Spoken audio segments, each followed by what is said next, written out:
గోవిందాయ నమః. బాహ్యాభ్యంతర శుచిత్వం అనేది మన పెద్దలు మనకు ఏర్పాటు చేసిన ఒక చక్కని వ్యవస్థ.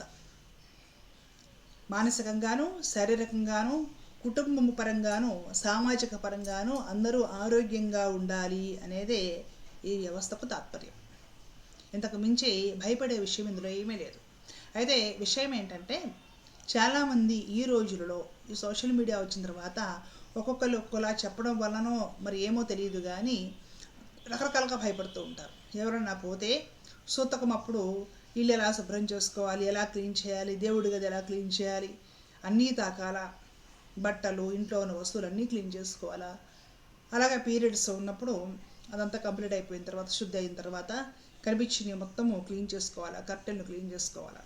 ఇలాగా రకరకాల భయాలు. ఈ భయాలకు సంబంధించి నాకు ఎక్కువ కామెంట్స్ వస్తూ ఉంటాయి, మెయిల్స్ కూడా వస్తూ ఉంటాయి. ఒక కామెంట్ కూడా వినిపిస్తాను.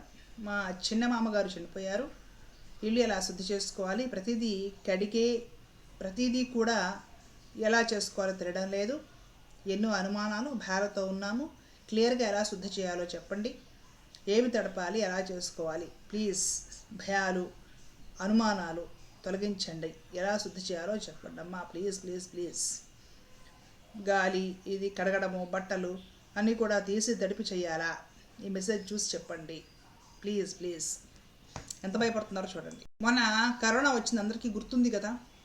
ఎవరైనా మరణిస్తే అక్కడ కూడా బంధువులు ఎవరు వెళ్ళలేదు, ఎందుకంటే మరణించిన శరీరంలో కూడా ఈ కరోనా వైరస్ ఉంటుంది, అక్కడికి వెళ్ళిన వాళ్ళకి అది ఎఫెక్ట్ అవుతుంది, డేంజర్ అవుతుంది అనేసి మరణించినా సరే సొంత వాళ్ళు కూడా చూడడానికి వెళ్ళలేని పరిస్థితి. మనకి సూతకానికి శుద్ధి, అలాగే జాత శౌచం, ఎవరైనా పుట్టినప్పుడు పురుడు ఉన్నప్పుడు శుద్ధి, అలాగే పీరియడ్స్ అయ్యాక శుద్ధి, ఇలాంటివన్నీ ఏర్పాటు చేసిన కారణం అది. క్లియర్గా వివరించి చెప్పే ప్రయత్నం చేస్తాను, తెలుసుకొని ఇలాంటి భయాలు సందేహాలు ఉంటే పోగొట్టుకోండి. ఇప్పుడు అంటే ఎవరైనా మరణించారంటే వాళ్ళు యాక్సిడెంట్లో పోతున్నారా, లేదంటే ఏదైనా రోగాలు పోయారా, ఏదైనా జరిగి చనిపోయారా, స్పష్టంగా మనకి తెలుస్తుంది. అసలుకి కారణం ఏమిటి అనేది, ఏ రోగం వచ్చింది, జబ్బేంటి, ఏ స్టేజ్లో ఉంది, మొత్తం అంతా కూడా డాక్టర్లు టెస్ట్ చేసి రిపోర్ట్లు ఇస్తున్నారు, మనకి చెబుతున్నారు. ఒక మనిషి పోయాడు అంటే ఏ కారణం చేత పోయాడన్న విషయం క్లియర్గా బంధువులకి ఊరందరికీ తెలుస్తుంది. పాత రోజుల్లో అలా కాదనమాట.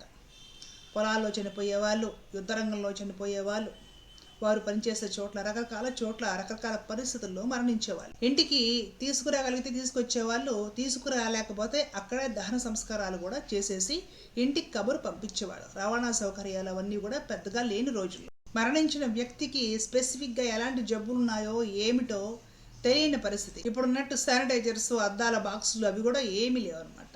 ఒకవేళ ఎవరైనా మరణించినా కూడా మొన్నటి వరకు కూడా ఒక పాత చాప ఇది వేసేసి డైరెక్ట్గా అంటే పబ్లిక్లోనే ఆరు బయలే పెట్టేవాళ్ళు, పైన ఏ గ్లాస్ కానీ ఏమీ ఉండేది కాదు. అక్కడికి ఎవరైనా వెళితే ఈ మరణించిన వాళ్ళ శరీరంలో నుండి ఏదైనా వైరస్ లాంటి క్రీములు కానీ ఏదైనా ఉంటే గాలి ద్వారా అవి అక్కడికి వెళ్ళిన వాళ్ళకు కూడా చేరే అవకాశాలు ఉండేవి. కాబట్టి ఎవరైనా మరణిస్తే ఆ మరణించిన వాళ్ళని చూడడానికి వెళ్ళిన వాళ్ళు కూడా ఫస్ట్ అయితే స్నానం చేయాలి, అలా కుదరకపోతే కాళ్ళు చేతులు మొహం శుభ్రంగా కడుక్కొని ఇంట్లోకి వచ్చి స్నానం చేయమని చెప్పారు. అలాగే ఎవరు మరణిస్తారో ఆ మరణించిన వ్యక్తి ప్రథమ పుత్రుడు అంటే ఎవరైతే తలకొరివి పెట్టారో వాళ్ళకి కొద్ది రోజుల పాటు ఎవరింటికి వెళ్ళకూడదు, బయటికి రాకూడదు, అంటే ఇంట్లోనే ఉండాలి అనే ఒక నియమం. ఎందుకంటే అతనే దగ్గరుంటాడు కదా, స్నానం చేయించడము, తీసుకొని వెళ్ళడము, దగ్గరుండేసి దహనం చేయడము, ఆ తర్వాత మరలా శ్మశానానికి వెళ్ళి పిండోదకాలు పెట్టడము, ఇలాంటివన్నీ కూడా ఆ వ్యక్తి చేసేటప్పుడు ఆ వ్యక్తి శరీరంలోకి ఎక్కువ ఇలాంటి వైరస్లు గాలి ద్వారా ఏమైనా సరే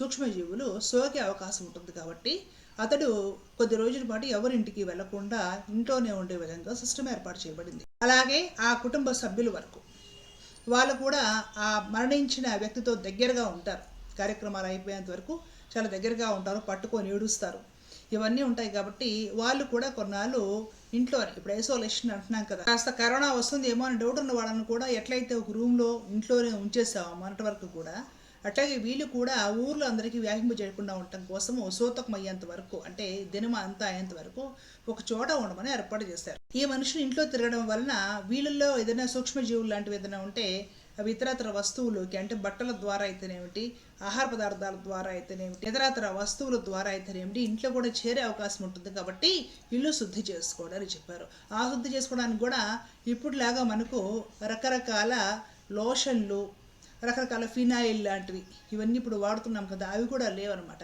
కాబట్టి వేపాకు రసము, గోమూత్రము, పసుపు నీళ్ళు ఇవి క్రిమి సంహారణి. వీటిని చల్లి శుద్ధి చేసుకోమని చెప్పారు. ఈ ప్రక్రియలన్నీ కూడా ఎందుకు ఉన్నాయని ఒకసారి ఆలోచిస్తే, వీళ్ళ ఆరోగ్యం కోసము వీళ్ళలో ఏదైనా సూక్ష్మజీవులు మరణించిన వ్యక్తి నుండి ప్రవేశించి ఉంటే అవి ఇతరులకి ఊర్లోనూ వ్యాపించకుండా ఉండడం కోసం ఏర్పాటు చేయబడిన సిస్టమ్ అని మనకు అర్థమవుతుంది.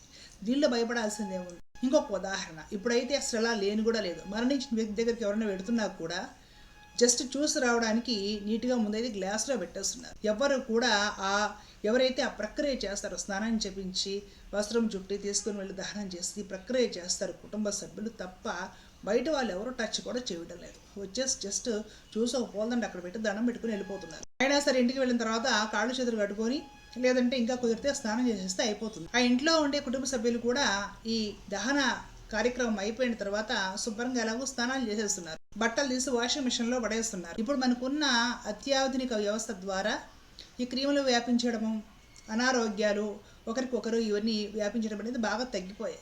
మనమందరం కూడా ఆరోగ్య విషయంలో చాలా జాగ్రత్తలు తీసుకుంటున్నాం. కాబట్టి మామూలుగా శుభ్రం చేసుకుంటే సరిపోతుంది. శుభ్రం చేసుకోవడానికి కారణము క్రిములు మన నుండి వస్తువుల్లోకి, మన నుండి ఇంకొకళ్ళకి వ్యాపించకుండా ఉండడం కోసము, తద్వారా రకరకాల రోగాలు, అనారోగ్యాలు వ్యాపించకుండా ఉండడం కోసము. అంతే తప్ప ఇందులో భయపడేది ఏమీ లేదు.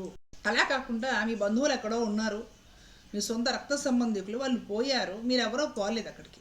ఎవరో ఇంట్లో ఒక వ్యక్తి పోయి చూసి వచ్చేసాడు, ఆ ఊరెళ్ళి వచ్చి స్నానం చేశాడు, లేదా అక్కడే స్నానం చేసి వచ్చేసాడు. మీరు శుభ్రం చేసుకోవాల్సిన పని కూడా లేదు ప్రత్యేకంగా. మామూలుగా ప్రతిరోజు ఎలాగో ఇల్లు చెంపుకుంటారు, తుడుచుకుంటారు, ఇంకా అంతే. మనకి శుభ్రం చేసుకోవడం అనే మెథడ్ వచ్చింది. మనిషి పోయినప్పుడు శుభ్రం చేసుకోవాలి, పీరియడ్స్ అయిపోయాక శుభ్రం చేసుకోవాలి, ఎవరైనా పురుటిస్తే ప్రసవిస్తే శుభ్రం చేసుకోవాలి. ఈ మెథడ్ వచ్చింది క్రిములు వ్యాపించకుండా, తద్వారా రోగాలు వ్యాప్తి చెందకుండా అనే విషయాన్ని గుర్తుపెట్టుకోవాలి. ఇప్పుడు అంటే హాస్పిటల్లో ప్రసవం, పూర్వము పురుడు ఇంట్లోనే ఉండేది. ఇంట్లోనే పక్కన ఒక తడికేసో, ఒక చిన్న గుడిసేసో, కొట్టంలోనో అట్లాగా ప్రసవించేవాడు అనమాట. అక్కడ చెత్త వేసి అట్లాగా ప్రసవం జరిగేది. పిల్లల్ని పుట్టించిన మహిళలందరికీ తెలిసిందే, ప్రసవం జరిగినప్పుడు బోరడని ఉమ్మ నీరు, రక్తం మొత్తం అంతా పోతూ ఉంటుందన్నమాట. తద్వారా ఏమవుతుంది, విపరీతమైన స్మెల్ వస్తుంది, నీచు వాసన వస్తుంది, క్రిములు బాగా వ్యాపించే అవకాశం ఉంటుంది. కాబట్టి ఎవరికైతే జాత శౌచం ఉంటుందో, ఆ జాత శౌచం అంటే ఇంట్లోనే పురుడైపోతే వాళ్ళు కాస్త అటు ఇటు వెళ్లకుండా, వేరే ఇళ్ళకి వెళ్లకుండా, వేరే ఇళ్ళ వాళ్ళు ఇక్కడికి రాకుండా కొద్ది రోజులు శౌచం పాటించమని చెప్పారు. శౌచం అన్న దగ్గర అర్థమవుతుంది శుద్ధిగా ఉండండి, ఎదుటి వాళ్ళని శుద్ధిగా ఉంచండి, వీళ్ళనంత వరకు శౌచం పాటించాలి. ఇప్పుడు ఏమవుతుంది, నీట్గా హాస్పిటల్స్లో ప్రసవం అవుతుంది. మొత్తం అంతా కూడా అత్యాధునిక సదుపాయాలు వాడేస్తున్నాము, డెటాళ్ళు మొత్తం అన్నీ వాడేస్తున్నాం. పురుడైపోతుంది, హెల్తీగా ఇంటికి తీసుకొచ్చుకుంటున్నాం. కానీ బాలింతరాల బలహీనంగా ఉంటుంది, పుట్టిన బిడ్డ కూడా వీక్గా ఉంటాడు. కాబట్టి తేలిగ్గా రోగాలు వ్యాప్తి చెందే అవకాశం ఉంటుంది. కాబట్టి కొద్ది రోజులు జాత శౌచం పాటించమని చెప్పారు. గబగబా ఆ పురుడైన ఇంటికి జనాలందరూ వచ్చేసి చూసిపోవడము, బయట వాళ్ళ వ్యాధులు పిల్లకి, బాలింతరాలకి, పుట్టిన బిడ్డకి వ్యాపింపజేయడం, లేదంటే వీళ్ళకి ఏదైనా ఉంటే క్లీన్గా లేకుండా అది వాళ్ళకు వ్యాపించడం, ఇవి ఉండకూడదని జాత శౌచం చెప్పారు. ఈ బాలింతరాలకు కూడా బ్లీడింగ్ అవుతూ ఉంటుంది కదా, పుట్టగానే బిడ్డని కనగానే కొద్ది రోజుల పాటు ఉంటుంది. ఫస్ట్ కాన్పులో దగ్గర 20 రోజులు, 4 రోజులు కూడా బ్లీడింగ్ ఉంటుంది. ఇలాంటి సందర్భాల్లో వీక్గా కూడా ఉంటారు. కాబట్టి బాగా ఈ క్రిములు, సూక్ష్మజీవులు వ్యాపించే అవకాశం ఉంటుంది. కాబట్టి కాస్త జాత శౌచం చెప్పబడింది. పీరియడ్స్ కూడా అలాగే. పీరియడ్స్ ఉన్నప్పుడు కూడా పాత రోజుల్లో ఇప్పుడు వాడుకునే ప్యాడ్స్ ఏమీ ఉండేవి కాదు, శానిటరీ ప్యాడ్స్ ఏమి లేవు, క్లాత్స్ వాడుకునే వాళ్ళు పాపం. పాత రోజుల్లో అంతే కదా, మన మహిళలు, పూర్వీకులు అందరూ కూడా అలాగే బ్రతికారు, ఏమి సౌకర్యాలు లేని రోజుల్లో. అప్పట్లో క్రిములు ఇవన్నీ కూడా వ్యాపించడం చాలా తేలిక. కాబట్టి ఇలాంటి రజోదోషం ఉన్నప్పుడు కాస్త వీరు ప్రశాంతంగా ఉండి విశ్రాంతి తీసుకోవాలి, వాళ్ళని వీళ్ళని కలవకుండా. అలాగే ఈ విధంగా రజోదోషంలో ఉన్న వాళ్ళకి మూడ్ స్వింగ్స్ ఉంటాయి. కాబట్టి వీళ్ళని డిస్టర్బ్ చేసి ఆ పని చెప్పి ఈ పని చెప్పి చికాకు తెప్పించొద్దు, వాళ్ళకి రెస్ట్ ఇవ్వండి, బలమైన ఆహారం ఇవ్వండి, మీరు ఈ పనులు చేసుకోండి. ఈ విధంగా ఒక సిస్టమ్ ఏర్పాటు చేశారు.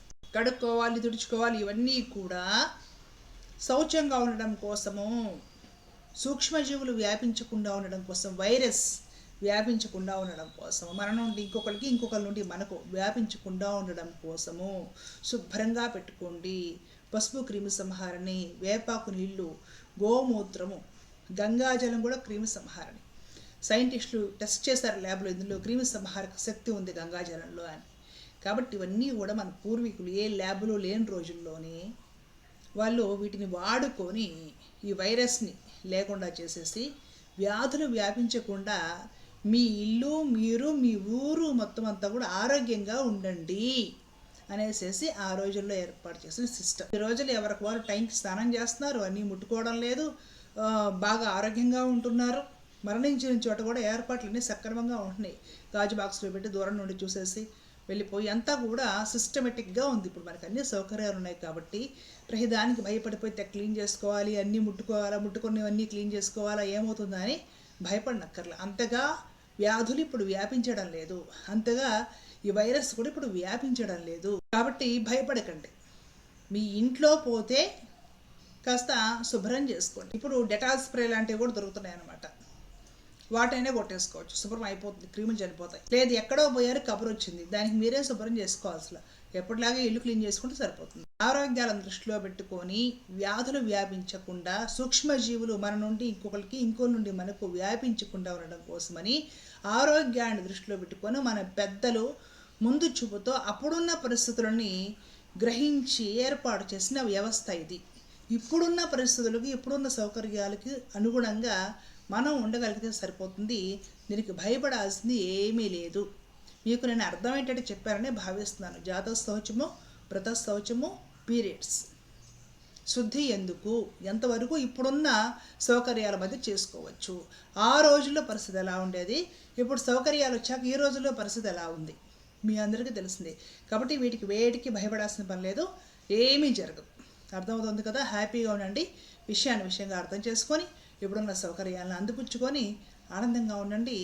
సమయాన్ని సద్వినియోగం చేసుకోండి. ధర్మరక్షత రక్షత. జై శ్రీమన్నారాయణ. కృష్ణారు.